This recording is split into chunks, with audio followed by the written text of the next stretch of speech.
একবার একটা বাচ্চা তার বাবাকে জিজ্ঞাসা করে, বাবা, আমার জীবনের মূল্য কি? তখন তার বাবা বলে, যদি সত্যিই তুমি নিজের জীবনের মূল্য বুঝতে চাও তাহলে আমি তোমাকে একটা পাথর দিচ্ছি, তুমি এই পাথরটা নিয়ে মার্কেটে চলে যাও। আর কেউ যদি এর দাম জিজ্ঞাসা করে তাহলে তুমি মুখে কিছু বলবে না, শুধু হাতের দুটো আঙুল দেখিয়ে দেবে। এরপর সেই ছেলেটা মার্কেটে চলে যায়। সে কিছুক্ষণ সেখানে এমনি এমনি বসে থাকে, কিন্তু কিছুক্ষণ পর এক বয়স্ক মহিলা তার কাছে আসে আর সেই পাথরটার দাম জিজ্ঞাসা করতে থাকে। সেই ছেলেটা কিছু না বলে শুধু দুটো আঙুল দেখিয়ে দেয়। তখন সেই বয়স্ক মহিলা বলে, এর দাম কি 200 টাকা?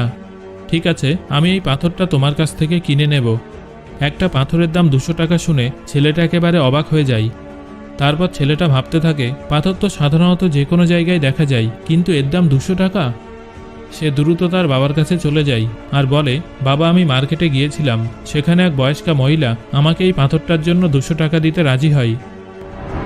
এবার তার বাবা বলেন, তুমি এই পাথরটাকে নিয়ে মিউজিয়ামে যাও, আর যদি সেখানে কেউ ওই পাথরটার দাম জিজ্ঞাসা করে তাহলে তুমি মুখে কিছু বলবে না, শুধু দুটো আঙুল দেখিয়ে দিও। সেই ছেলেটা মিউজিয়ামে চলে যায় আর সেখানে এক ব্যক্তির নজর পড়ে ছেলেটার পাথরের দিকে, আর তখনই তিনি ওই পাথরটার দাম জিজ্ঞাসা করেন। বাচ্চা ছেলেটা একদম চুপ থাকে আর সে তার দুটো আঙুল দেখিয়ে দেয়। তখন সেই ব্যক্তি তাকে বলে, এটার দাম 20,000 টাকা। ঠিক আছে, আমি এই পাথরটার জন্য তোমাকে 20,000 টাকা দিতে রাজি আছি, এই পাথরটা তুমি আমাকে দিয়ে দাও। ছেলেটা আবারও অবাক হয়ে যায় আর সে দ্রুত তার বাবার কাছে চলে যায় আর বলে, বাবা, মিউজিয়ামে এক ব্যক্তি আমাকে এই পাথরটার জন্য 20,000 টাকা দিতে রাজি হয়ে গিয়েছিল। এবার তার বাবা বলে, তোমাকে এবার শেষ আরেক জায়গায় পাঠাবো, এবার তোমাকে দামি পাথরের দোকানে যেতে হবে, আর যদি সেখানেও কেউ তোমাকে এই পাথরের দাম জিজ্ঞাসা করে তাহলে তুমি কিছু বলবে না, শুধু নিজের দুটো আঙুল দেখিয়ে দিও। ছেলেটা তাড়াতাড়ি দামি পাথরের দোকানে চলে যায় আর সে দেখে এক বৃদ্ধ যে কাউন্টারের পিছনে দাঁড়িয়েছিল। যখনই তিনি ওই পাথরটা দেখতে পান তিনি একেবারে চমকে ওঠেন।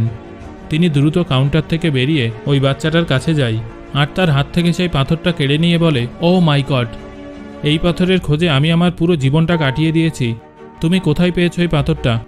এর দাম কত? তুমি এই পাথরটার জন্য কত টাকা নেবে? সেই বাচ্চাটা তখনও চুপ থাকে আর নিজের দুটো আঙুল দেখিয়ে দেয়। তখনই সেই বৃদ্ধ বলেন, 2 লাখ টাকা? ঠিক আছে, আমি তোমাকে 2 লাখ টাকা দিতে রাজি আছি, তুমি প্লিজ আমাকে এই পাথরটা দিয়ে দাও। সেই ছেলেটা তখন নিজের চোখকে বিশ্বাস করতে পারছিল না। সে দ্রুত তার বাবার কাছে চলে যায় আর বলে, বাবা, এক বৃদ্ধ ব্যক্তি এই পাথরের জন্য 2 লাখ টাকা দিতে রাজি। তখন তার বাবা তাকে বলেন, এবার বুঝলে তো তোমার জীবনের মূল্য কি? আসলে বন্ধুরা, আপনি নিজেকে কোথায় রাখবেন তার উপর নির্ভর করবে আপনার জীবনের মূল্য। এটা আপনাকেই ঠিক করতে হবে যে আপনি 200 টাকার পাথর হতে চান নাকি 2 লাখ টাকার। আমাদের জীবনে এমন অনেক মানুষ থাকে যারা আমাদের অনেক ভালোবাসে, যাদের কাছে আমরাই তাদের সব কিছু। আবার কিছু মানুষ এমনও থাকে যারা আমাদের শুধুমাত্র একটা বস্তুর মতো ব্যবহার করতে পছন্দ করে, তাদের কাছে আমাদের কোনো মূল্য নেই। এবার এটা আপনার উপর নির্ভর করবে যে আপনি নিজেকে কোথায় রাখবেন আর কার কাছে।